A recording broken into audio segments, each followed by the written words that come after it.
AP CM Jaganmohan Reddy గత కొన్ని రోజులుగా రాయలసీమలోనే పర్యటిస్తూ ఉన్నారు. సిద్ధం సభతో ఆయన ప్రజల ముందుకు కూడా రావడం జరిగింది. మరి సిద్ధం సభ హిట్టా ఫ్లాపా? ఇంటెలిజెన్స్ రిపోర్టు ఏమందించింది జగన్మోహన్ రెడ్డికి? ఈ అంశానికి సంబంధించి మనతో మాట్లాడడానికి, వారి విశ్లేషణని మనతో పంచుకోవడానికి ఈరోజు మనతో పాటు ఉన్నారు టీడీపీ స్పోక్స్ పర్సన్ సూర్యదేవర్లత గారు ఉన్నారు. వారితో మాట్లాడదాం. నమస్తే అండి. నమస్తే. జగన్మోహన్ రెడ్డి ఎన్నికల్లో వస్తున్నటువంటి నేపథ్యంలో బహిరంగ సభ నిర్వహించడం జరిగింది. సిద్ధం సభ ప్రొద్దుటూరులో స్టార్ట్ చేశారు. మరి ప్రొద్దుటూరు సభ హిట్టా ఫ్లాపా? ఇంటెలిజెన్స్ రిపోర్టు ఏదో ఇచ్చింది అని అంటున్నారు జగన్మోహన్ రెడ్డికి. అసలు ఇంటెలిజెన్స్ రిపోర్ట్లో ఏముంది, ఏమి ఇచ్చారు? మనం సిద్ధం సభ గురించి వెళ్ళే ముందు నుంచి మనం మాట్లాడుకుంటే, సిద్ధం సభ పులివెందుల అదే రాజశేఖర్ రెడ్డి గారి సమాధి దగ్గర నుంచి విజయమ్మ గారు బైబిల్ చదివి ఆశీర్వదించి, అంటే చాలా రోజుల తర్వాత గ్యాప్ తర్వాత కొడుకుతో అంత దగ్గరగా ఆప్యాయంగా ఉండటం అనేది చాలా సంవత్సరాల తర్వాత చూడటం జరిగింది. ఇదంతా కూడా మనకి ఎట్లా అనిపిస్తుంది అంటే పొలిటికల్ స్టంట్. అంటే సినిమాల్లో అది ఏది ఎట్లాగున్నా కానీ ఏం చేసుకున్నా కానీ మళ్ళీ అధికారం కావాల్సి వచ్చినప్పుడు మటుకు ఒకటైపోతారు అన్నట్టు. ఖచ్చితంగా ఇది సినిమాకి స్క్రిప్ట్కి మించిపోయింది. వైఎస్ఆర్ సిపి పార్టీలో ఉన్న నాయకుడు జగన్మోహన్ రెడ్డి వాళ్ళ తల్లిగారి వ్యవహారం ఇద్దరిది ఆ రకంగానే అనిపిస్తుంది చూసే జనాలకి. అలా ఆవిడ ఆశీర్వాదం తీసుకొని బయలుదేరారు పొద్దుటూరు. పొద్దుటూరులో జనాలు చూస్తే ఎక్కడా కూడా కనపడడం లేదు. జనాలు చాలా తగ్గిపోయారు. జనాలు రావట్లేదు. ఈ డ్రామా అంతా కూడా చూసిన జనాలకే పిచ్చెక్కుతుందేమో. ఎందుకంటే ఇట్లాంటి డ్రామా అనేది ఎక్కడ కూడా చూసున్నాం. తల్లి ఇన్ని రోజులు కనపడలేదు. ఇప్పుడు మళ్ళీ తల్లి వచ్చింది లైన్లోకి. మళ్ళీ తల్లిని కూడా ఇప్పుడు తీసుకొని తిరగటం మొదలు పెడుతున్నాడు. ఆ తల్లి గారు వచ్చి స్టేజ్ పైన ఏం మాట్లాడతారని కూడా జనం ఆలోచించుంటారు. అది కూడా చూసేయడానికి అందరికి ఇంట్రెస్ట్ కూడా ఉంటుంది, ఏం చెప్తారు ఇప్పుడు అని. ఆ అవకాశం ఆమెకి లేకుండా పోయింది. అక్కడ కూడా జనాలు రాకపోవటం, ఆ ఇంటెలిజెన్స్ రిపోర్ట్ కూడా ప్రజల్లో చాలా వరకు వివేకానంద రెడ్డి గారి హత్య అనేది ప్రజలకు బాగా నాటుకుపోయింది. అది ఎవరు చేయించారు ఏంటి అనేది. మళ్ళీ అది కాకుండా ఈ విజయమ్మ గారు, షర్మిల గారు ఇది ఏంటి అనేది ఈ డ్రామా ఎవరికి అర్థం కూడా కావట్లా.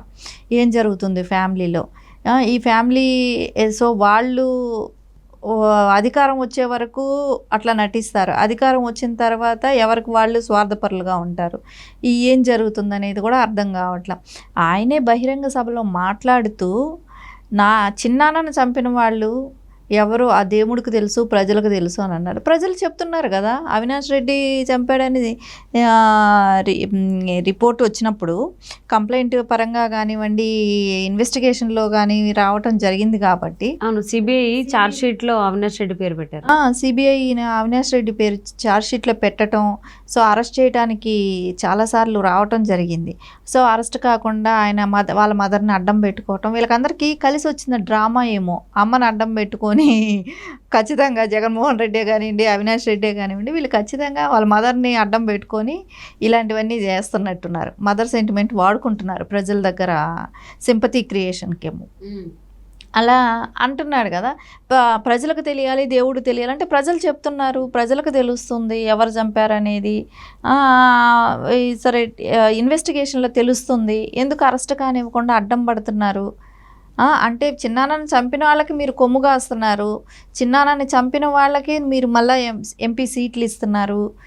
మళ్ళీ వాళ్ళు గెలిపించుకోవటం కోసం మళ్ళీ ప్రచారం ఫస్ట్ కడప జిల్లాలో స్టార్ట్ చేశారు, పొద్దుటూరులో. సొంత జిల్లాలోనే జనాలు రావట్లేదు. వీటినన్నింటినీ కూడా మనం చూస్తుంటే ప్రజలకి ఏ రకమైన ఇది అంటే అంత అమాయకులు అనుకుంటున్నాడా, చిన్నాన్నని ఎవరో చంపారన్నట్టు, మాకేమీ తెలియదు అన్నట్టు, చంపిన వ్యక్తిని పక్కన పెట్టుకొని తిప్పుతూ దాని మూలాన చెల్లెళ్ళు బహిరంగంగా వచ్చి చెప్పటం జరిగింది, సునీతారెడ్డి కానీ. ఇవన్నీ కూడా చూస్తుంటే ఆయన ఎంత కొమ్ము కాశాడు అవినాష్ రెడ్డికి. మళ్ళీ బాబాయ్ని ఎవరు చంపారు అనే మాట అనటం ఎందుకు? ఇవన్నీ చూస్తుంటే ఏం చేస్తున్నాడు అసలు ఆయన, ఏ విధమైన స్టేట్మెంట్ ఇస్తున్నాడు ఆయనకైనా అర్థమవుతుందో లేదో కూడా తెలియట్లే. అంటే జగన్మోహన్ రెడ్డి గారు అన్నారు కదా సభలో, బాబాయ్ని ఎవరు చంపారో, ఎలా చంపారో ప్రజలకి, ఆ దేవుడికి, ముఖ్యంగా కడప ప్రజలకి ఆ దేవుడికి తెలుసు అన్నారు. మరి ఈయనకి తెలిసినప్పుడు ఇన్ని సంవత్సరాలు ఎందుకు ఈయన ఇలా మిన్నకుండిపోయారు జగన్మోహన్ రెడ్డి? ఇప్పుడు ఎన్నికలు వస్తున్నటువంటి నేపథ్యంలో ఆ ప్రచార సభలో వివేకానంద గారి హత్యకు సంబంధించి ఎందుకు ప్రస్తావించారంటారు? అంటే వివేకానంద రెడ్డి గారికి నేను చాలా మంచిగా, మా చిన్నాన్న అంటే నాకు గౌరవం, అభిమానం, ప్రేమ, ఇట్లా ఏదైనా అనుకోవచ్చు. ఇవన్నీ నాకు ఆయన మీద ఒక గౌరవం ఉంది అని పోర్ట్రే చేసుకోవటానికి ట్రై చేస్తున్నట్టున్నాడు. సో అది ఖచ్చితంగా అయితే అది ప్రజలకు కూడా తెలుసు. ఎవరైతే చంపారో వాళ్ళని పక్కన పెట్టుకొని తిరుగుతూ వాళ్ళనే పక్కన పెట్టుకొని తిరుగుతూ మళ్ళీ చిన్నాన్న మీద ఏదో ఈరోజు ప్రేమ ఉన్నట్టు ఆయన మాట తీయటం. ఎందుకంటే కడప జిల్లా కాబట్టి ఆ జిల్లాలో వివేకానంద గారి ఫాలోవర్స్ ఉంటారు కాబట్టి, సో వాళ్ళకి ఏదో ఒక రకమైన మెసేజ్ ఇద్దాం, నాకు చిన్నాన్న మీద గౌరవం ఉంది, ఆ వ్యక్తులు ఎవరు అంటే, నువ్వు ఒక సీఎంగా ఉండి ఒక సొంత చిన్నాన్నను చంపిన వాళ్ళనే నువ్వు ఏమీ చేయలేకపోతే నువ్వు మిగతా ప్రజలకు ఏం న్యాయం చేస్తావు? సీఎం హోదాలో ఉండి చిన్నాన్నను చంపిన వాళ్ళని ఇంతవరకు పట్టుకోలేకపోతున్నారా? సో అప్పటికి అన్ఫిట్ అని ఆయనే ఒప్పుకుంటున్నాడు. ఒక సీఎంగా నేను అన్ఫిట్ అనే ఒప్పుకున్నట్టే దీన్ని చూస్తుంటే. ఎందుకంటే చిన్నాన్నను చంపిన వాళ్ళని ఇంతవరకు అరెస్ట్ చేయటం కానీ దాని తాలూకా వాళ్ళని పక్కన పెట్టుకొని తిరగటం, ఎప్పుడు అభియోగం వచ్చింది. సో ఇన్వెస్టిగేషన్కి వెళ్ళాలి కదా, వాళ్ళకి కోఆపరేట్ చేయాలి కదా, వెళ్తే నష్టం ఏంటి? అసలు అవినాష్ రెడ్డిని అరెస్ట్ చేయనివ్వలేదు కదా ఏపీ పోలీసులు, సహకరించలేదు కూడా సిబిఐ వాళ్ళకి. అక్కడ ఎవరు కొమ్ము కాస్తున్నారు? సీఎం జగన్మోహన్ రెడ్డి కొమ్ము కాస్తున్నారు. పక్కాగా అవినాష్ రెడ్డిని సేవ్ చేస్తూ వస్తున్నాడు. పోలీస్ డిపార్ట్మెంట్ అంతా కూడా అవినాష్ రెడ్డికి సపోర్ట్ చేస్తుంది. స్టేట్ గవర్నమెంట్ ఉన్న పోలీస్ డిపార్ట్మెంట్ అంతా కూడా ఎక్కడ ఆయన్ని అరెస్ట్ కానివ్వకుండా. సో ఆ రోజు అక్కడ జరిగిన ఇన్సిడెంట్లన్నీ కూడా ఆయనకి తెలుసు కదా. అది ఏమిటి, గుండెపోటుని చిత్రీకరించడం కానీ ఆ రోజు ఏమేమి జరిగింది, ఆ ఇన్సిడెంట్ అంతా తెలుసు. ఏదేమైనా కూడా ఇప్పుడు మనం కడప సభ చూడంగానే అర్థమవుతుంది. కడప జిల్లాలో పొద్దుటూరులో జరిగిన సభలో జనాలు లేకపోవటం అనేది దీనిలో తెలిసిపోతుంది. వివేకానంద గారి హత్యని అక్కడ కడప ప్రజలు ఎంత సీరియస్గా తీసుకున్నారు అనేది మనకు స్పష్టంగా కనపడుతూ ఉంది. కడప జిల్లాలో మటుకు వివేకానంద రెడ్డి గారి హత్యని అట్లాంటి వాళ్ళని సేవ్ చేసేదే జగన్మోహన్ రెడ్డి అనేది అయితే అక్కడ ప్రజల్లో పూర్తిగా నాటుకుపోయింది. విజయమ్మ గారు లాంటి వాళ్ళు మళ్ళా అలాంటి కొడుకుని వెంటబెట్టుకొని తిరిగినా, ఆవిడ ఇంకొక 10 సార్లు ఆశీర్వాదం చేసినా, ఏం చేసినా కూడా అండి, జనాలకి మంచి చేస్తే దేవుడైనా మంచిగానే ఉంటుంది.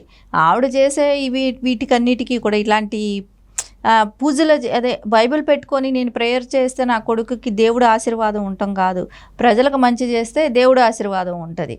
నువ్వు బాబాయిల్ని చంపుతూ ప్రజలకి లిక్కరే కానీ డ్రగ్సే కానీ ఇవన్నీ మనం చూస్తూనే ఉన్నాం. వాళ్ళకి ఇచ్చే స్కామ్లే కానివ్వండి, ఇలాంటివన్నీ స్కీములు ఇస్తూ దానిలో మళ్ళీ స్కాములు చేస్తున్నాడు కదా, ఆ స్కీముల కోసం తెచ్చిండు. ఇలాంటివన్నీ కూడా చూస్తుంటే ఖచ్చితంగా అయితే జగన్మోహన్ రెడ్డికి కడప జిల్లాలోనే నిన్ననే ఫస్ట్ డేలోనే ఆయనకి ఆ ముఖ చిత్రం కనపడిపోయింది. నెక్స్ట్ సినిమా ఎలా ఉంటుంది అనేది. వాళ్ళ ఫ్యామిలీ మొత్తం హైడ్రామా నడిపిస్తూనే ఉంది. దీనిలో నిన్నటితో ఒక అవగాహనకు వచ్చేసే ఉంటాడు. ఓకే, మరి ఇంటెలిజెన్స్ రిపోర్ట్ ఇచ్చింది ఇదే అంటారా? ఖచ్చితంగా ఆయన ఓడిపోతున్నాడు అనేది అయితే ఆయనకి గత కొద్ది రోజులుగానే తెలిసిపోయింది. ఎందుకంటే మళ్ళీ నిన్న సభలో కూడా మనం చూసాము, ఎక్కడ ఆయనకి బాబాయ్ పేరు తీసిన తర్వాత ఏం చెప్పాలి, ఎలా దాన్ని కన్వే అయ్యేటట్టు చెప్పాలనేది కూడా ఆయనకు అర్థం కానట్టే ఉంది. ఎందుకంటే దేవుడికి తెలుసు, కడప ప్రజలకు తెలుసు అని అంటున్నాడు. సో నువ్వు సీఎంగా నీకేం తెలుసు, నువ్వేం చేసావు అనేది అయితే ఖచ్చితంగా నా ప్రజలకు చెప్పాల్సిన అవకాశం అయితే ఉంది, అవసరం కూడా ఉంది. సో అదే ఆయన అక్కడ చెప్పుకోలేకపోవటం అనేది ఆయన ఓడిపోతున్నాడు అన్న దానికి ఫస్ట్ సంకేతం. ఇంకోటి, జనాలు కూడా ఎవరు నమ్మట్లేదు, సొంత జిల్లాలోనే ప్రజలు వచ్చే పరిస్థితి కూడా లేదు. అవును, మరి సొంత జిల్లాలోనే సిద్ధం సభ అట్టర్ ఫ్లాప్ అయిందని చెప్పిన వార్తలు వస్తున్నాయి. దీనికి సంబంధించి ఇంటెలిజెన్స్ కూడా రిపోర్ట్ ఇచ్చింది అంటున్నారు. మరి నెక్స్ట్ సిద్ధం సభ సంబంధించి ఎలా ప్రిపేర్ అవుతారు, ఎలా ఎదుర్కొంటారు జన సందోహం అని చెప్పేసి చూద్దామండి Jaganmohan Reddy. And thank you so much for spending your valuable time with Surya Devaralatha గారు. Thank you.